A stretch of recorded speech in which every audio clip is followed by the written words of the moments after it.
This podcast is sponsored by nobody. Hey everyone, this is Belinda Belaski, Terry of the Howling, and Mrs. Harris in Gremlins. And you are listening to Tommy Throwback Kovac on Splat from the Past. Just your average all-American boy. Hey dudes, welcome to Splat from the Past, the only 80s themed horror and sci-fi show where things could get totally radical. Now today, I will be welcoming my fifth guest from Joe Dante's The Howling, and I am, actually my sixth, now that I think of it. Joe Bratcher, who played the Radio Man, he'll be my sixth guest today, and I am so excited. Tamara Berg, who used to co-host I Blame Dennis Hopper podcast with Ileana Douglas, she is a very good friend of Joe Bratcher and a supporter of mine, so she connected us, and I'm going to talk to Joe today. He also was in Albert Brooks's underrated comedy Modern Romance, which both of these movies are celebrating their 40th anniversaries this year. And he also guest starred on lots of classic television. He was on All in the Family, Mary Hartman, which was more of a regular role. Laverne and Shirley. He was in the movie Skateboard. He guest starred on BJ and the Bear. I mean, he's just done a lot of great stuff, and we're going to talk about all of that stuff today. As Splat summer in July is ending, the month started out very shaky. I had a couple people who were not very nice to me, but I've been talking to lots of nice people ever since, so I'm very blessed to continue doing this podcast with great people. So yeah, here is my interview with Joe Bratcher.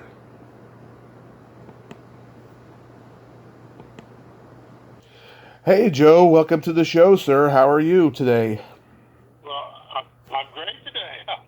Thank you for calling. Your voice is a little low. I can't hear you. Let's see. Is this any better? Yeah, that's better. Okay. I'll try that. This is such a great honor. Thank you for taking the time today. Well, of course. Thank you for asking. I appreciate it. Absolutely. So going back in time, did you gravitate toward acting early on in your childhood? Oh my God! Ever since I was acting and dancing. At 5 years old, my mother gave me tap dance classes, Right. and I took to it immediately. And so from about 5 years old on, that's all I've ever wanted to do. Yeah, because I That's noticed. all I've ever done.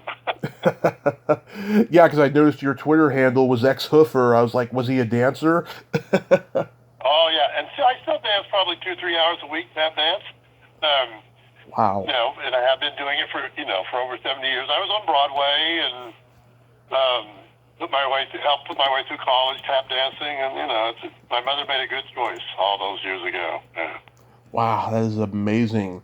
So did you immediately go into like school plays and community theater when you were a kid? I did. I actually, it might be a little interesting. The very first one I think I did was Little Mary Sunshine. Back in Tulsa Little Theater. And then when I was in college, I did Little Mary Sunshine, the role of Yellowfeather, with Eileen Brennan. Started, that was my first professional job. So kind of, what goes around comes around. So yeah, ever since I was, and all the way through high school and junior high, I did at least 3 plays a year and a musical. So, and then off to Northwestern. So I mean, it was. There you go. Never thought about it twice. Where are you from originally? Tulsa, Oklahoma. Oh, okay. And yeah. From the South, huh? Well, it's more the Southwest. There's a big difference between Oklahoma and the South. It's more Texas-like. Kansas, Texas, Yeah. Did you grow up on a farm? I did not. Tulsa's a city of probably 500,000 people, so very metropolitan. Had a great, I studied with a great dance teacher, had wonderful philharmonic and art museums, and of course, sports. My father was huge athlete. And so, I grew up, I was a baby boomer, right? Grew up in the 50s and the 60s. Right. So you went from Oklahoma to New York? No, I went from Oklahoma in the summer of '63. Northwestern University had something called the National High School Institute of Speech, and I was lucky enough to go there for a month. And out of that, I went back to Northwestern right after high school on a full scholarship to Northwestern in theater. So there we go. I mean, it was, and then it was 3 years in the Army. And that was a sidestep, and then off to New York. So. Wow. When you were in the Army, did you get to be in combat in Vietnam? I did not. I was in the Vietnam era, and every time I came down on orders for Vietnam, I had gone through infantry OCS, so I signed up for a new school, and I ended up. What did I end up doing? Instead of going to Vietnam, I ended up making films, training films. I finagled my way because, like I say, I went to infantry OCS, and that was not a great thing back in 1969, 70. So, no, yeah. Wow, that's good. At least you didn't get to experience that because I did not. You'd probably you'd probably be just traumatized and aggressive if you had, and we'd be talking right now. Right. Well, yes, it was a difficult time, and like I say, infantry officer candidate school was a very difficult 6 to 7 months, and many of my friends lost, had to go on over to Vietnam and lost their lives. So it was, and we were all young, and we were all very much against the war, even those of us in the Army. But you had to do what you had to do, and I'm glad to have made it through. And the way I got out, this might be interesting. My best buddy and I, we saw there was a little piece of information in the code that said it's a one-time job opportunity.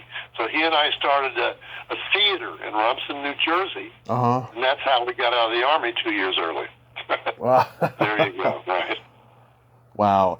So when you're studying acting, did any of your classmates go on to become successful in acting?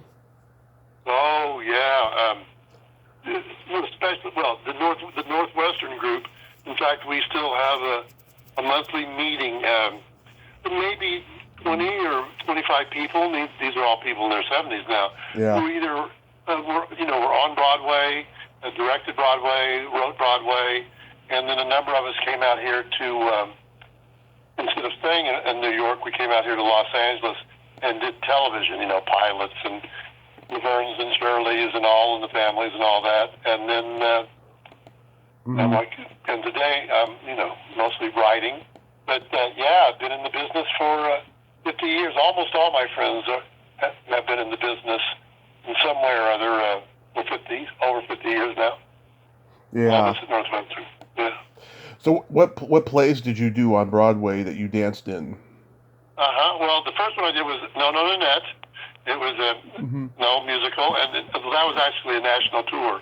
Then I came back into New York, and I got the show Lorelei with Carol Channing, Carol Channing, and that was wonderful. That was another year's gig, and then after that, my agent brought me out here to Los Angeles to audition, and I've been out here for 35 years out to Los Angeles.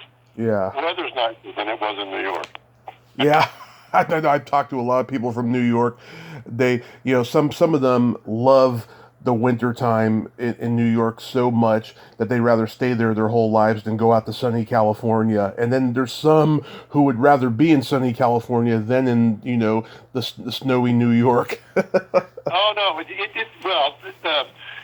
I love New York. I was there for 6 years, 5 or 6 years. I loved every minute of it. But, I flew out here for some audition and got off, and it was like, 30 degrees or 20 degrees in New York, and it was like 75 degrees here.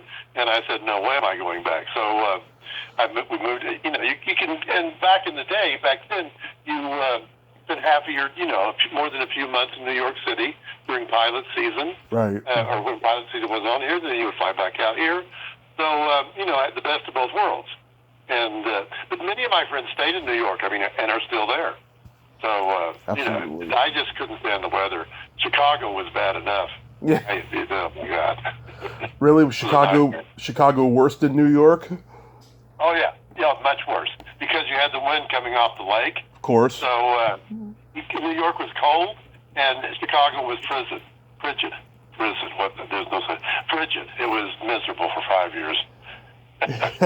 Oh, I've lived in Arizona. It is hot there. I left in 2007 on July 4th. It was 120 degrees. Yep. Yeah. I have a number of my members of my riding group who live in Phoenix and that area, and I go visit them occasionally. And like you say, 115, 125 degrees. No, thank you. Are you there? Are you Yeah. in Phoenix now? No, I'm in Redding, California, which is pretty much the same as in terms of heat. It gets really hot here in the summertime. Oh, that's just up the coast, right? Redding? Yeah, it's on the way to Sacramento. Yeah, sure. Oh, right. Yeah. So, according to IMDb, your TV debut was on All in the Family. It was. Oh my gosh! After the post-pandemic, my memory is not as good. But I was very lucky. When I first got out here, I signed with Sally Struthers and Eileen Brennan's manager. Uh-huh. So a lady named Rose Pitchinson, and one of my very first auditions was for All in the Family, and that was my first gig. And I was sitting across from all of those people, and I thought I'd pretty much died and gone to heaven. Yeah. Great. Yeah, I was reading that Billy Crystal was on at that time too. Well, and indeed, that was the first time that he and Rob Reiner met. So what was interesting, I had a very small part, but a nice part. Yeah. And I watched their friendship blossom because Crystal was incredible at doing the imitations. Right. And and he was making Rob Reiner just, crying. He was laughing so hard. All of us crying so hard. And then they became great pals and went on, to make wonderful movies. Yep, they sure did. Princess Bride, and oh my God, absolutely, some of the best. Yeah, Harry Met Sally. I guess that's him. When Harry Met Sally, yes. As a matter of fact, Rob Reiner almost had a back spasm on the Princess Bride because he was laughing at Billy so much on that. He's almost yes. I've noted that must have been something. Well, all of those guys are brilliant comedians and enormously talented. So They're it was a great. So I can remember sitting around. There was a long table for the table read, and sitting there watching that. I really did, because I'd only been out here maybe a month, out of New York. So a really great experience to start off. Do you remember working with Nancy Stevens, who went on to do Escape from New York and Halloween 2? Nancy Stevens. Wait a second. Was she married to? Wait, let me just. Ritter. Nancy Stevens. Nancy Stevens. Didn't she? She wasn't she the girl that gets married in that episode? Because it was a wedding. It was a wedding episode. There was a wedding, yes, and I was with her. I certainly remember her, but I think I also did a commercial with her. You're bringing me down, memory lane. I say, well, pandemic brain is not working quite as well as pre-pandemic, but I was once again. I had a very lucky 10 years, 11 years out here when I first got out. Yeah. Well, you would think your brain would be working, during the pandemic because it gives you so much time to think. Well, the truth is that I mentor writers now. Yeah. I have for the last 30 years I've had a writing group, and so I don't think, because there was so much time, I was spending 6 to 8 hours a day working with my writers. So there was very little time for reflection. It was mostly spending time in other worlds that they had created. It was kind of nice because I didn't have to worry about this world. Anyway, 6 to 8 hours a day. during the pandemic. Wow, that's crazy. Yeah. You are my second guest from Mary Hartman. Mary Hartman. Oh my. I've talked to Greg Malavy. He's a great guy. Oh yes, they were. And, well, I think I did 6 or 9 of them, something like that. And I was Mary Kay Place's doctor. Right. And I remember I didn't do a very good job as being her doctor. And then somebody died by falling into the soup. And Mary Kay Place was actually from my hometown. Oh. She was, and still is, a wonderful actress and a wonderful human being. And she went on to write for MASH and became, what was it? The Big Chill? Yeah. Yeah, she did so talented. Now, I've heard... Mary Hartman was great. Yeah. I've heard Louise Lasser was a difficult person to work with. Did you find that so? I didn't, because all of my scenes were with Mary Kay. Mary Kay and with 5 or 6 of the others. But I don't ever remember even meeting, because, and one never knows.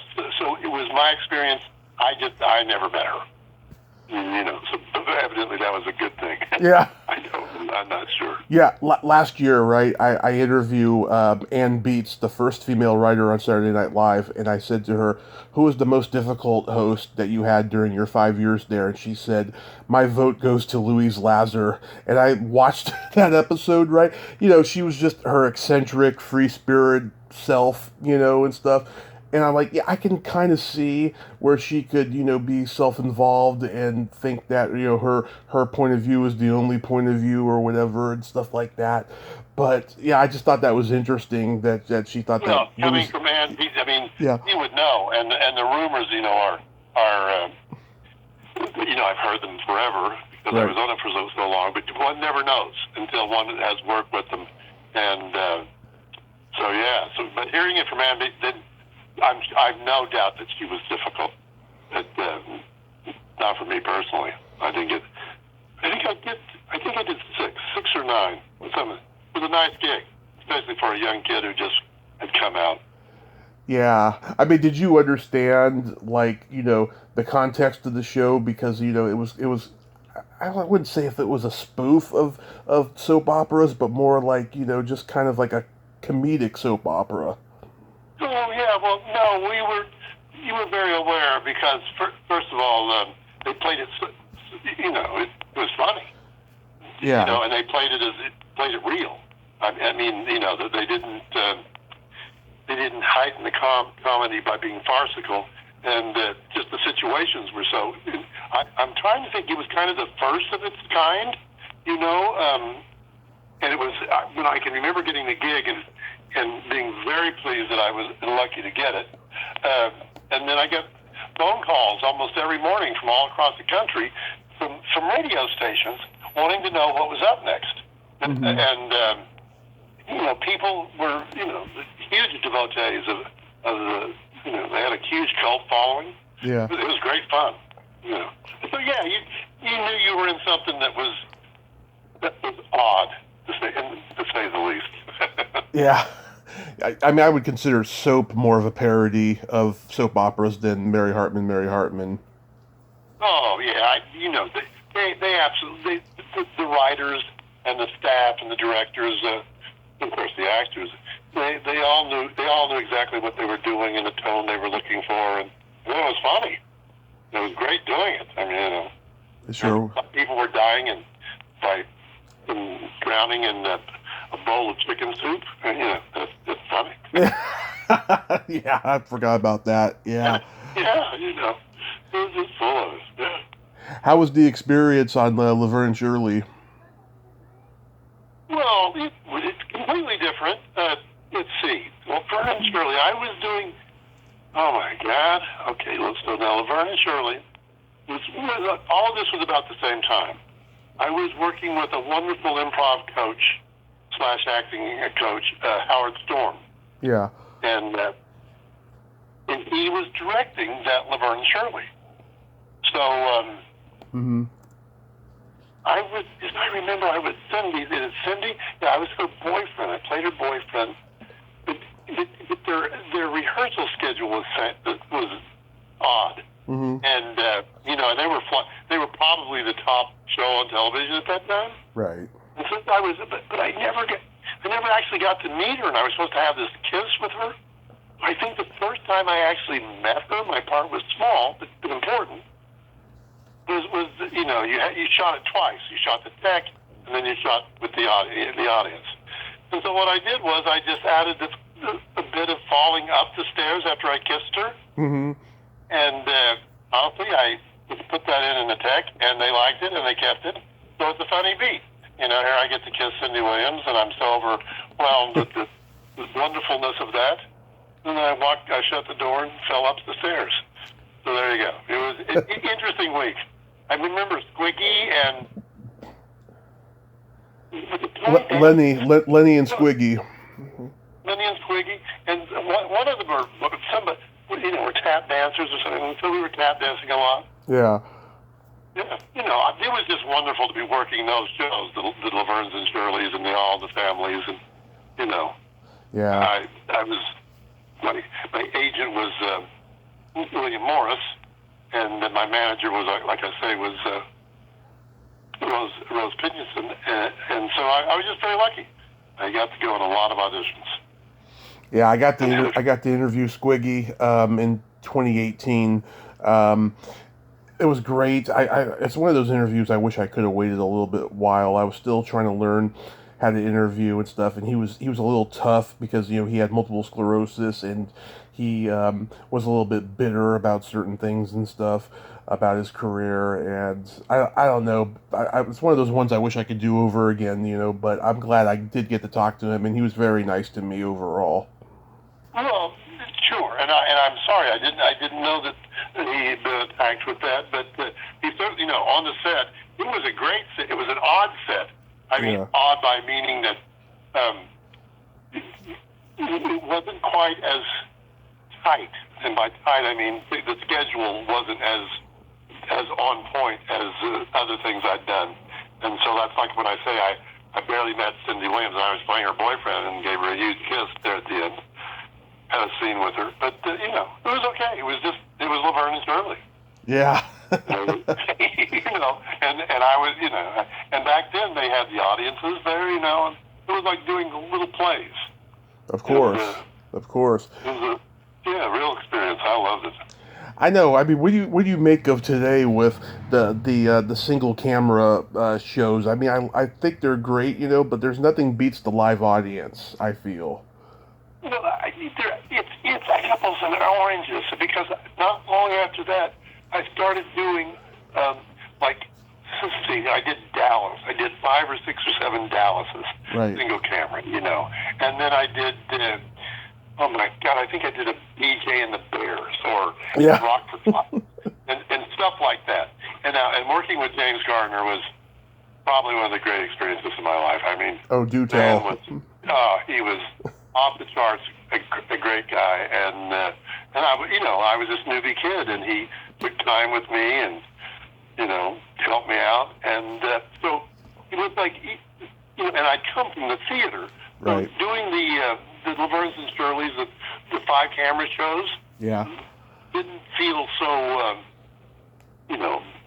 odd. It felt because you'd worked with audiences, but the single camera shows, there was like one show I remember was Rockford Files. It was Jim Garner and I sitting in the car, and I'm driving, and the cameraman and film guy are in the back seat.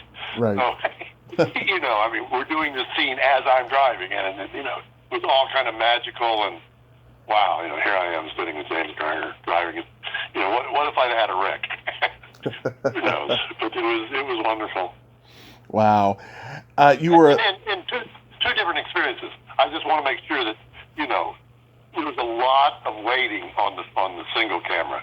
There was a lot of sitting and waiting for the setups. That was the main difference in the movie or whatever. Yeah, you have to be very well rehearsed for the sitcoms, because you only got like maybe 2 days of rehearsal, and then you gotta shoot it, and sometimes you shoot it twice on shooting night. Well, that's how we did, and there was constantly the writers reworking. So it's like if a gag didn't work, if a joke didn't work, Yeah. they would get together and then they would throw it at you.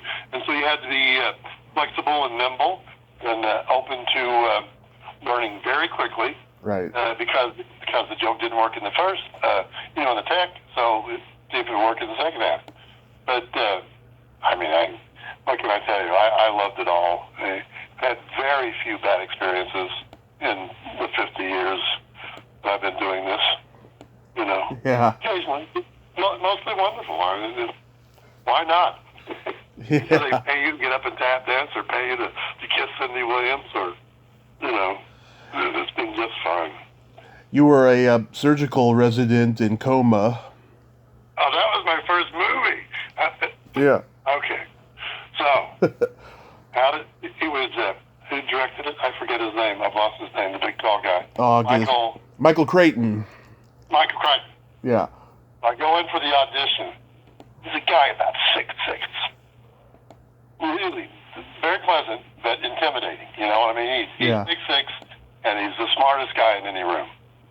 So I can remember the conversation was going if you can hear those beeps, I'm sorry. I'm not sure about this phone. Anyway, he says, "Can you handle the Latin?" And the truth is, I could handle the Latin because I had learned how to say the Pledge of Allegiance in Latin in high school. Mm-hmm. So I told him the Pledge of Allegiance in Latin in high school, and I got the gig. And who knew? So for 2 weeks, I got to sit around. There was Magnum PI in the bed, right, and Rip Torn is sitting across from me, and Genevieve Bujold, and for 2 weeks for one line. It came out to be one line, but it was 2 weeks worth of work. So it was again, I got to be on MGM before they listed all up, and it was great. You didn't meet Richard Widmark? Oh yeah, I did. Oh. He was Mr. Widmark. Yeah. The first 2 weeks, Richard Widmark wasn't there, and it was a very pleasant, loose, funny set. I mean, they had built a hospital, right? Yeah. Then all of a sudden, I think it was the middle of the second week, and one of the grips come up to me and says, "Mr. Widmark shows up tomorrow, things will change." I said, "What are you talking about?" He said, "You'll just watch." So I walked in the next day, and there was a cabin, a full-on cabin, sitting maybe 30 feet inside the studio from the set. Mm-hmm. And there was no noise. There was just no noise. And what had happened is that Mr. Widmark was now, on the set. And there was a great deal of respect and no fooling around, not much laughter at all. It was all about making Mr. Widmark comfortable. So but who cares? I mean, I got to talk and work with Mr. Widmark. But it was intimidating. Oh yeah, he's one of the greatest movie stars of all time. Oh yeah, there he was.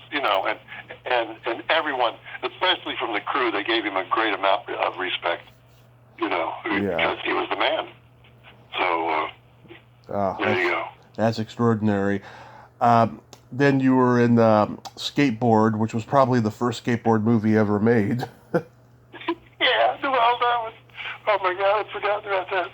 That was George, the director. I'd done about 3 or 4 commercials for him. Mm-hmm. With him, and he calls me one day. He says, I'm doing Skateboard, and it's starring whoever the kid was at the time. It was starring him, right? Yeah. I don't know. I forget what his name was, but he was the Leif Garrett. Leif Garrett. Right? Yeah. Yeah. Okay. And he wanted me to play a dope dealer. So I said, great.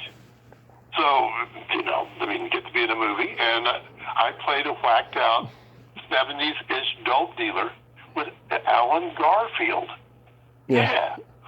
But the way I got the gig was that I had done 3 or 4 commercials with the guy who directed it. So, George Gage. George Gage, oh my God. Yep, that's right. Great guy. And I think the guy who wrote it went on to do very well. Once again, it's been years. I'm glad you called. I haven't put out this stuff in ages. It was Dick Wolf. Yeah, Alan Garfield. I can remember he was very big on improv. Yeah. We went into his trailer, and it was a long scene. It was lots of Maui Wowies and all about the different kinds of marijuana. One could get it in the 70s. I think it was back in the 70s we shot it, 70s or 80s. And so it was a good couple of days. Oh, he was one of Quentin Tarantino's acting teachers. Who's that? Garfield? Alan Garfield, yeah. Oh, well, he knew what he was talking about, and he was good. Oh my God. Yep, he was in Quentin's 16mm film, My Best Friend's Birthday, back in the late 80s. Yeah. Oh, I didn't know. Well, good. Yeah, that makes sense. I think he actually changed his name for a while. Oh yeah. That Alan. Okay. There's a memory that shot past my head. For a while, he changed his name, and then he went back to it. Anyway. It was always Garfield as long as I've known him, as an actor. You did a 2-part episode of BJ and the Bear, as you previously mentioned. How was that? All I can remember is that they had asked me, could I ride a motorcycle? And I said, sure. And I get on the set, and there's a big, I'm playing a cop, and there's this big, huge motorcycle with, do you remember, I remember it had the gears on, a foot on the foot. And Yeah. I'd never ridden one of these things before. And my motorcycle was but half the size of this thing. So, so I learned to ride that motorcycle very quickly because I had to get BJ and the Bears, and she was a lovely lady, and I had to give them tickets and all this stuff, and it was mostly about riding that motorcycle. Everybody was great, except that I had no clue what I was doing. And that motorcycle was huge and fast. Yeah. That show has become such a cult phenomenon over the years because everybody remembers Sheriff Lobo. They remember his name especially. I mean, it was only it was a short-lived show, but people remember it. And there was this beautiful, young girl. She was gorgeous and funny, and I think she had a sister. Yeah. Judy Landers and her sister Audrey, who I'm going to be interviewing soon. Oh yeah, well she was in it, and once again, I rarely met any actors who weren't the very best, especially if you were the new guy in town, were willing to to give you a nod and give you a pat on the back, and once the AD saw that I didn't have a clue what to do, to ride that motorcycle, he just said, take it over there and learn it quick, kid, and I did. So. Yeah, BJ and the Bears and the motorcycle. That was it. We just lost Conchata Farrell, who was also in that episode. That's right. And I'd worked with her, and I think I auditioned with her a lot. She was wonderful. It's so talented. She was all the time. Great actress. Yeah, I mean, she was proof that, you didn't have to be glamorous and beautiful to be talented. You could just be an ordinary person and just, deliver the goods. Yeah, and she always did. I mean, she was, I can remember auditioning with her, we would go to the casting office, and there would be the producer and the director usually, and the writers, and of course the casting director. And then we would do our scene, and I was cast with her a number of times, for the audition. And man, she was always just knocked it out of the park. She was just very and once again, I've said this, just a great person, funny and talented. Which it's always nice to have someone across from you who's really talented. Absolutely. Oh, Murray Hamilton was in that episode too. Did you get to interact with him? I did not. In fact, I didn't even know that. You're my 6th guest from The Howling, celebrating its 40th anniversary this year.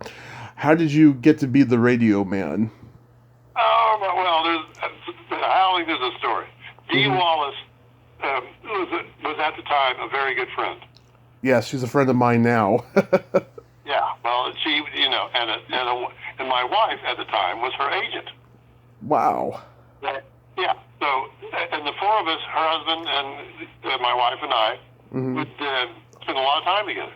And Dee was wonderful. And Dee was having a huge commercial career. My wife at the time was and still is a very successful commercial agent. Anyway, so Dee calls me and says, I'm doing this movie with this guy named Joe Dante. Do you want to come and meet him for a part in The Howling? And I, sure, absolutely. So I go running down, and there was Dee and this guy named Joe Dante, who I didn't know about yet. Yeah. And got the gig. And it was great because, like I say, nobody was better than Dee. I mean, man, focused, talented, smart, and had not done ET. I mean, this was she was all those things, and are very good friends. And she was, I think my first wife and she are still friends. Don't know. Anyway, so I show up on the set, and there is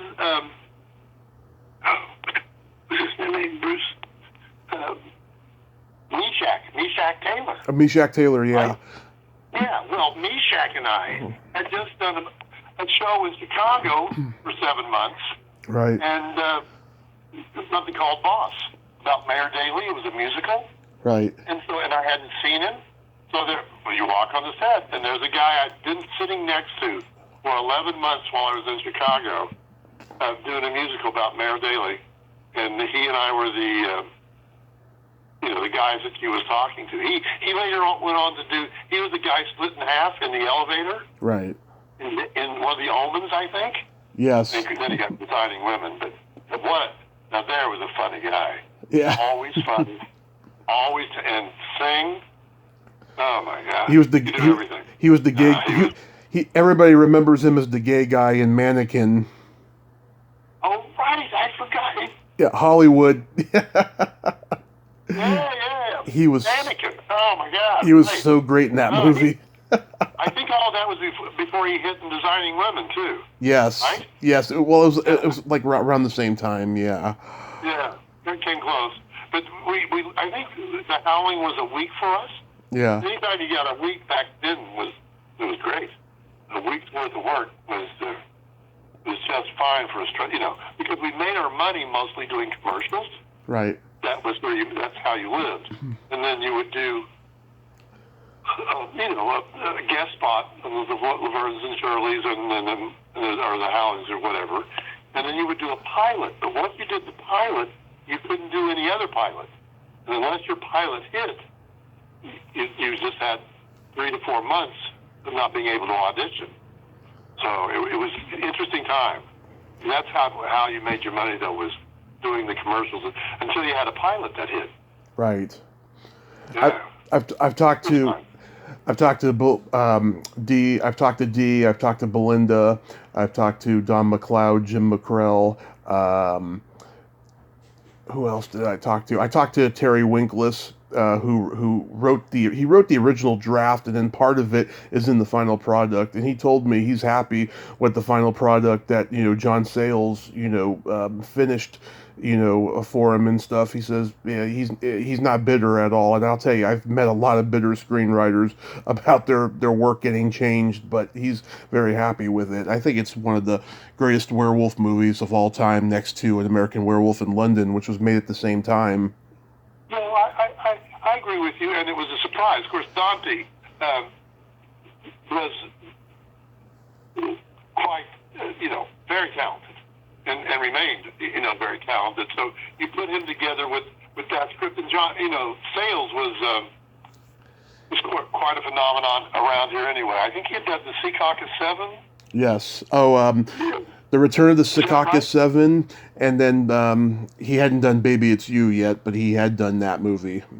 Yeah, and I actually worked in a series that he was starring in later, but I mean, working with him was a pleasure because the man was very bright, Right. exactly what he was doing, and he really understands film, understood film. And it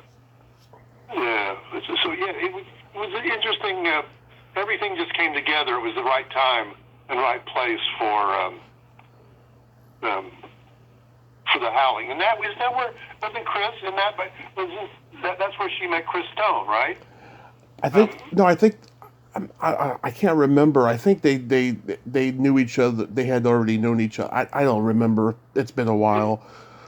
Yeah, but anyway, in that time, so Dee was happy and so talented, and then I know E.T. came up not long after that. Seems to me. I don't remember. I know we got better reservations. My wife and I, because she was doing E.T. But other than that, she was great. Always great. Oh God, she has no filter. She is absolutely hilarious. The last time we talked, she said, "Yes, I'm all about set your mind free, love each other, and fuck everybody." She's Well, wrong with isn't that a wonderful motto? That sounds fine. And she was also a dancer too. She was a very fine dancer.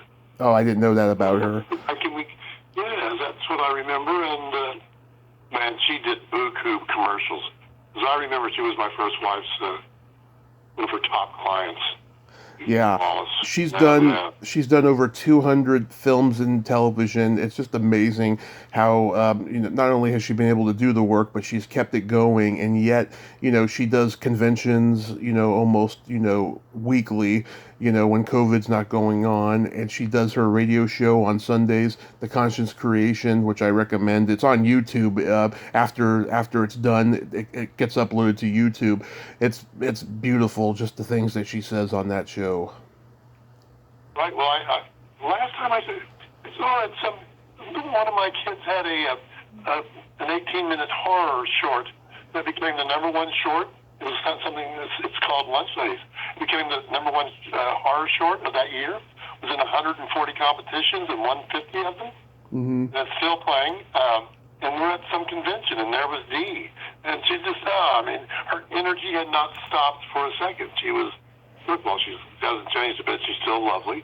And her energy was, so high and great. And she's now Dee Wallace, queen of all those horror flicks. Oh, yeah. And the mother in E.T. Oh my God, yeah. Which was, I'll see that every once in a while now and still smile. How does that was the Dee I knew. I mean, the Howling and the Dee, the Dee. And then I kind of knew her when she was doing the Lassie series for a while. Oh yeah, she did that. Yeah. Anyway, she was, and at that time for a year or so, we were a very good friend, and it was wonderful to see her.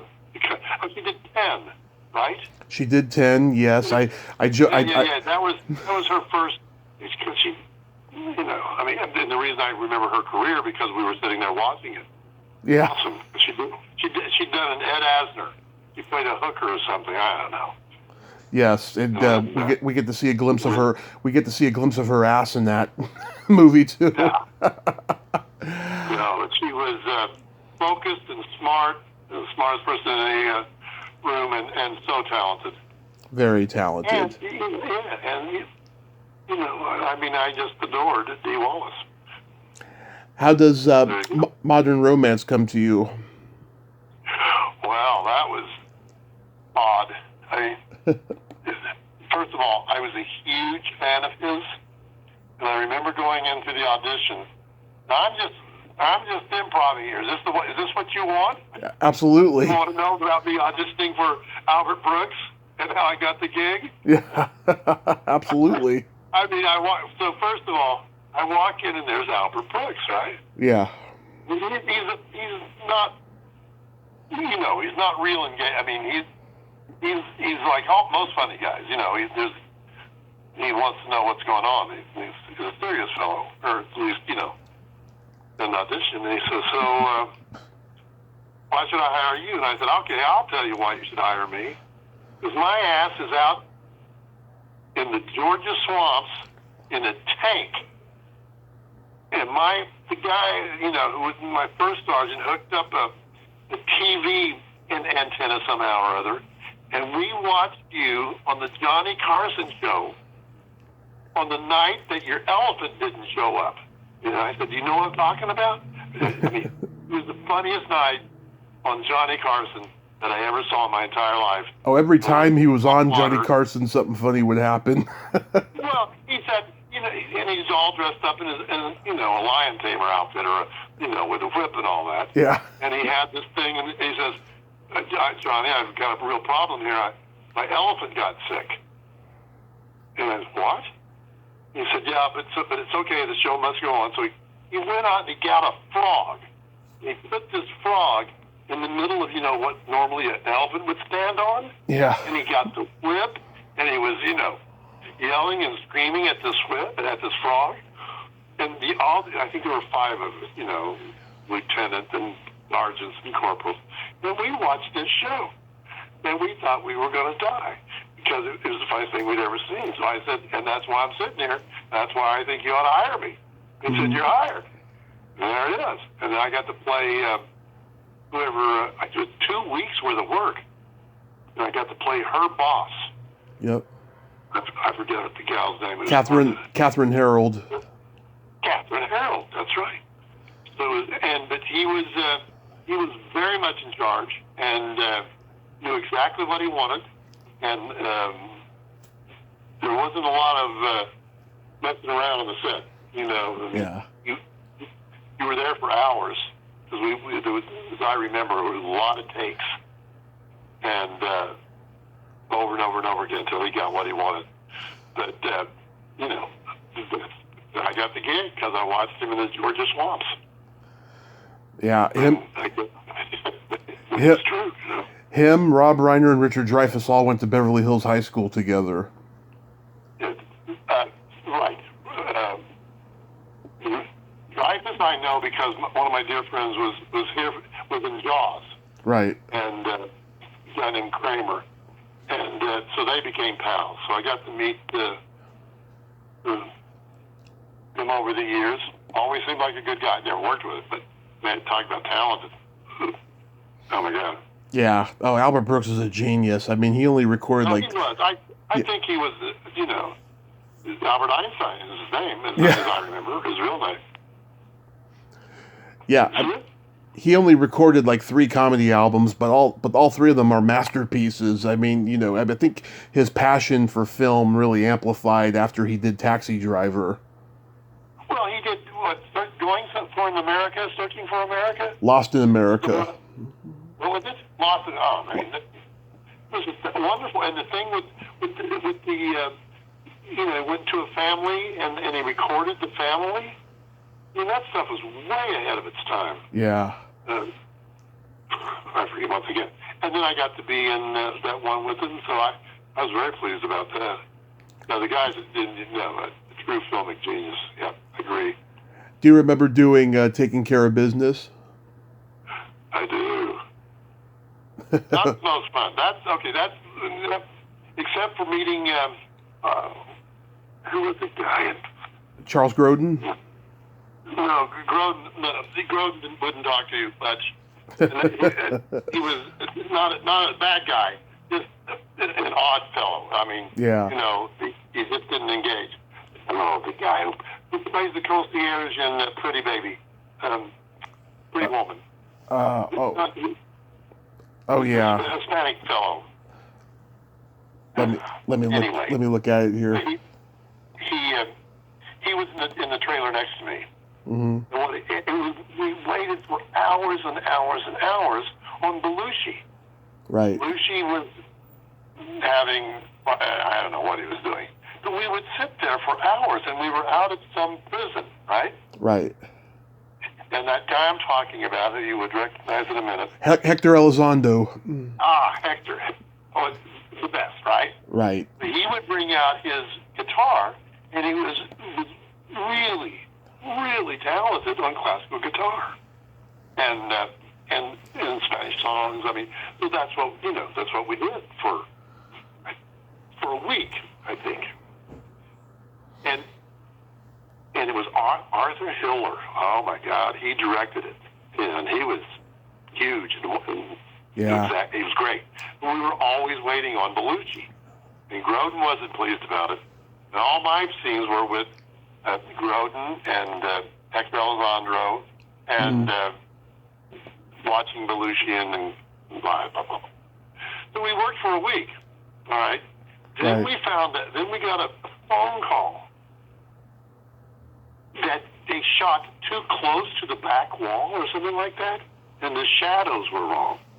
So we got to do another week, but they had to hold us for a week. And back in those days, if they put you on hold, they paid you. Right. So I got 3 weeks of work, for weeks worth of work, with hanging out with Hector Elizondo and Belushi. Great. Uh-huh. Belushi was, I don't know what he was up to. I didn't pay him any attention because I don't know what he was up to. He was just screaming and yelling, and he was upset about something because I watched the movie. It was called Taking Care of Business, right? Right. Yeah, and it was like, okay, next. How about Jake and the Fat Man? All I can remember, it was one of those early ones. Right. And I got to watch guys like the fellow who played. He was the voice for the original Long Ranger. William Conrad. So, yeah, William Conrad. And for whatever reason, he and who was a co-star, we were doing a very difficult... Joe Penny. It was 2 or 3 days in a restaurant or something like that. And I think I was playing, I don't know, bad guy or something. But he was fascinating. And his stories were fascinating. And because the setups were also difficult, he would, we would, those of us who were, the kids in the show would all sit around and listen to his stories. And he'd been around since dirt. Oh, great stories. And a real gentleman and, never missed the line. Never missed the line.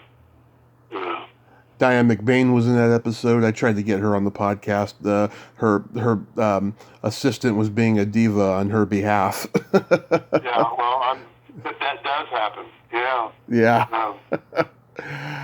So, are you still acting, or did you retire?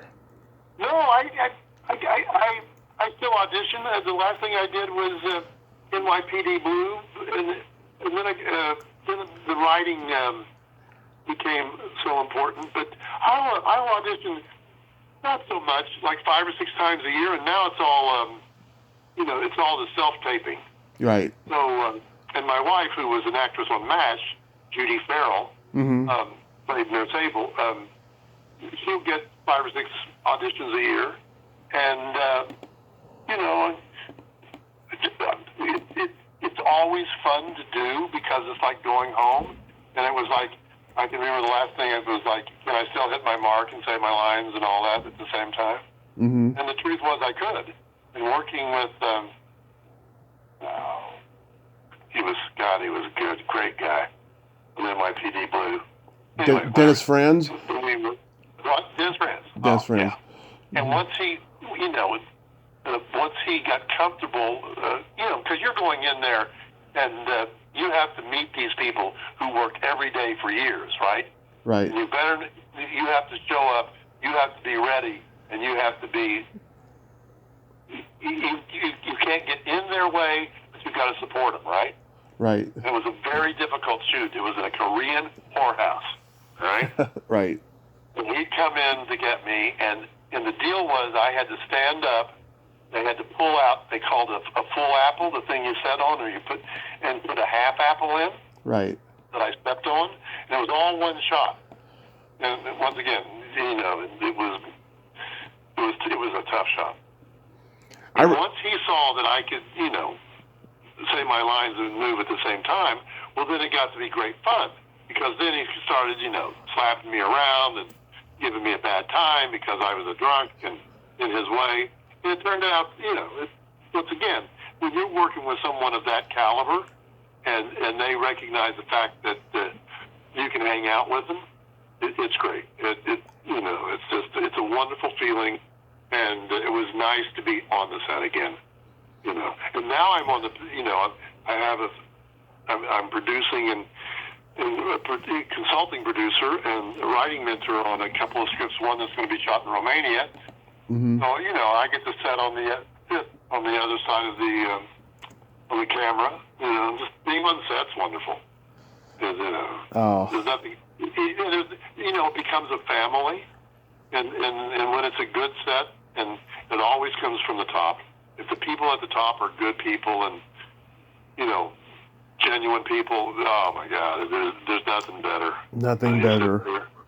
So the answer is yes, I still act, not nearly as much as I would like to, but there's not that many auditions for me, and but I certainly still audition 4, 5, 6 times a year, and occasionally hit to a commercial. And I'm much 5 nights a week I'm working with writers trying to get films made. So right. It's all just different parts of the same business. I remember your wife Judy Farrell from the Andromeda Strain.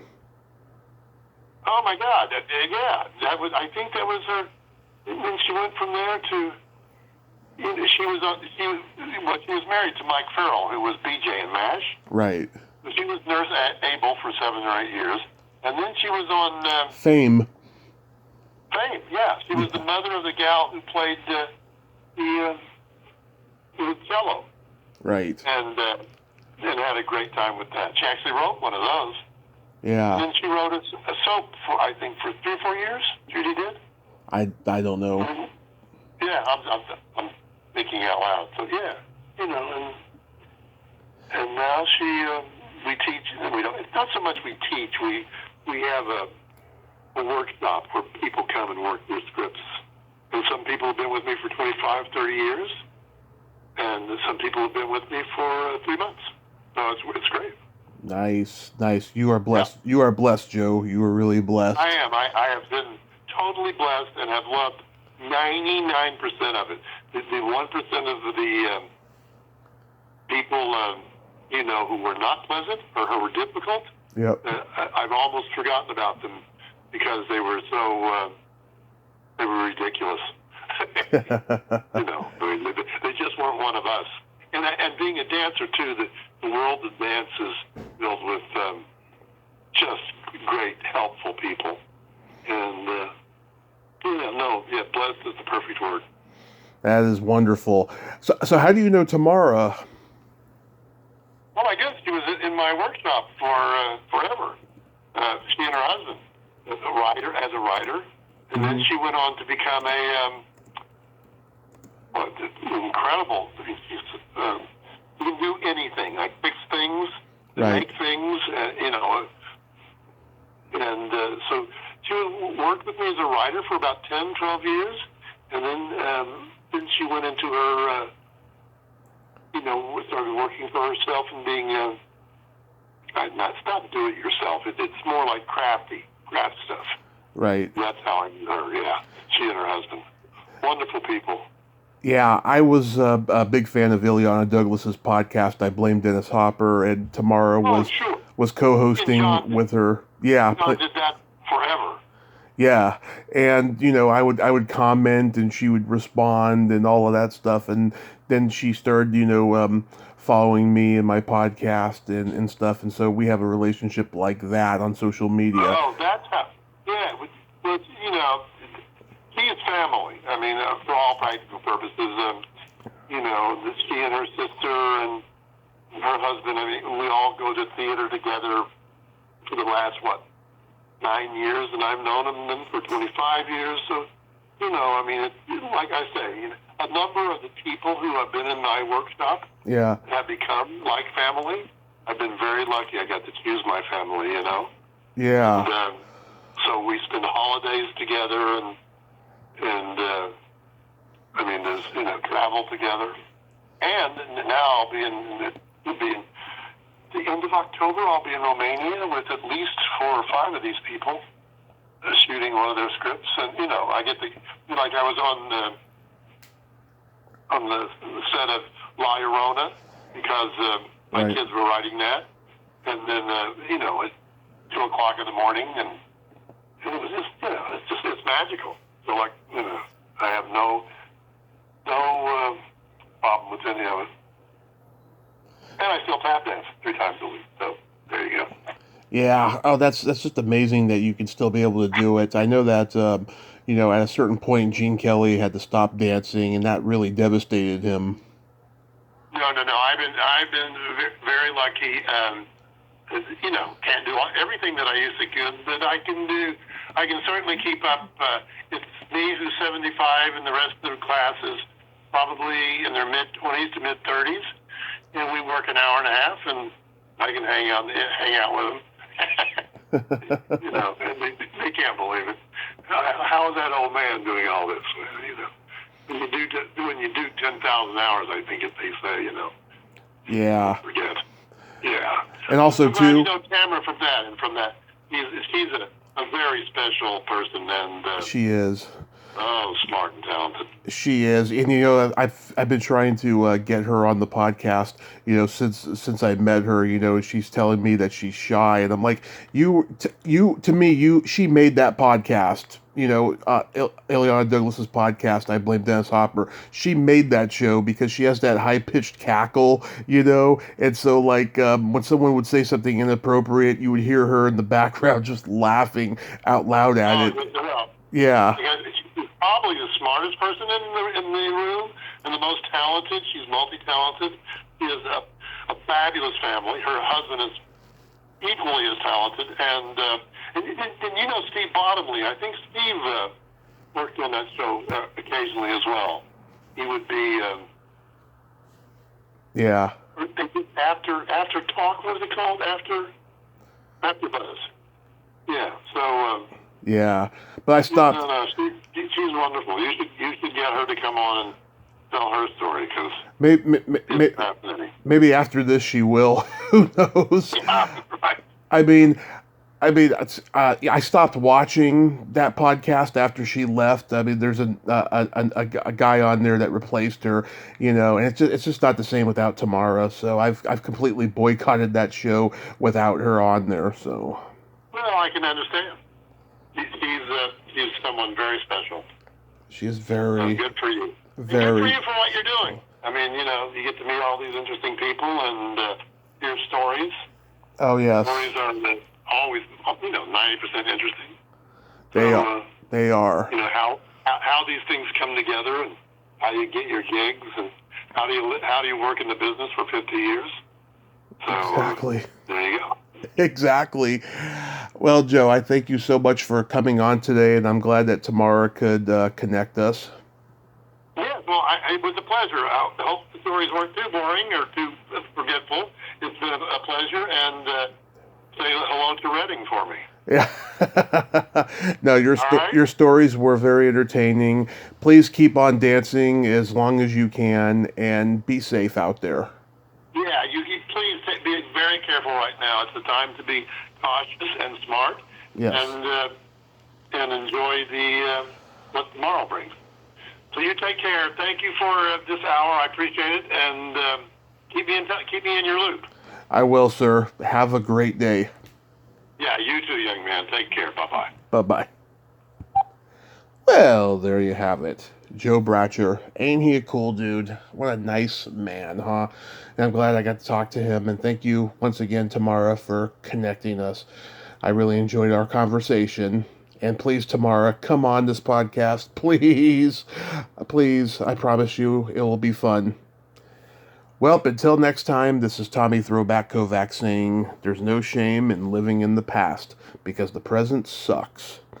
Later, dudes.